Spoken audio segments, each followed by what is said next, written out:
Hello வணக்கம்.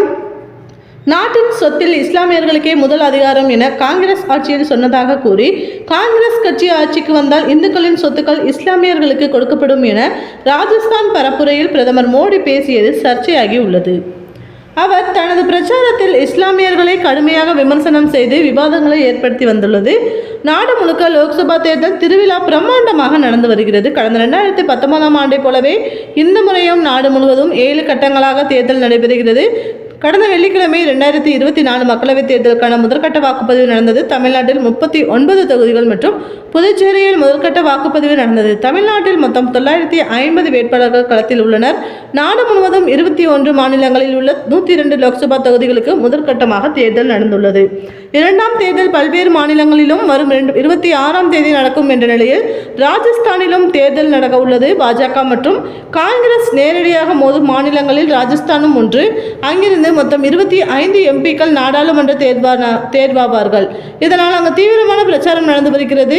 நிலையில்தான் ராஜஸ்தானில் நேற்று பொதுக்கூட்டம் ஒன்றில் பிரதமர் மோடி பேசியது இணையதளத்தில் வேகமாக பரவி வருகிறது. அதில் நாட்டின் சொத்தில் இஸ்லாமியர்களுக்கே முதல் அதிகாரம் என்று காங்கிரஸ் ஆட்சியில் சொன்னார்கள்.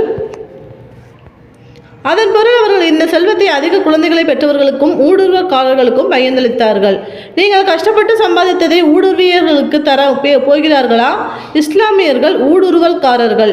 பெண்கள் வைத்திருக்கும் தங்கத்தை கணக்கிட்டு அந்த செல்வத்தை பங்கீடு செய்வோம் என்று காங்கிரசின் தேர்தல் அறிக்கை கூறுகிறது. மன்மோகன் சிங் தலைமையிலான அரசு முஸ்லிம்களுக்கு செல்வத்தில் முதல் உரிமை உண்டு என்று கூறியது. இந்த நகர்ப்புற நக்சல் சிந்தனை என் தாய்மார்கள் மற்றும் சகோதரிகளின் மாங்கல்யத்தை கூட விட்டு வைக்காது என பிரதமர் மோடி கடுமையாக பேசியிருக்கிறார். பிரதமர் மோடியின் இந்த பேச்சு கடுமையான விமர்சனங்களை சந்தித்து உள்ளது. இதை அமைச்சர் பிடிஆர் பழனிவேல் தியாகராஜன் கடுமையாக விமர்சனம் செய்துள்ளார். அதில் rest in peace election commission of India என்று கூறியுள்ளார். அதாவது இந்திய தேர்தல் ஆணையத்தின் ஆன்மா சாந்தி அடையட்டும் என்று அமைச்சர் பிடிஆர் கடுமையாக தாக்கி பேசியுள்ளார். திமுகவின் இந்த தொடர்பு இணை செயலாளர் சரவணன் அண்ணாதுரை இதை பற்றி பேசியுள்ள போஸ்டில் தோல்வி பயத்தில் மோடி அவர்கள் பிதற்ற ஆரம்பித்து விட்டார். இஸ்லாமியர்களை கேவலம் ஓட்டுக்காக இப்படி பேசலாமா? நெஞ்சம் பதைபதைக்கிறது என்று குறிப்பிட்டுள்ளார்.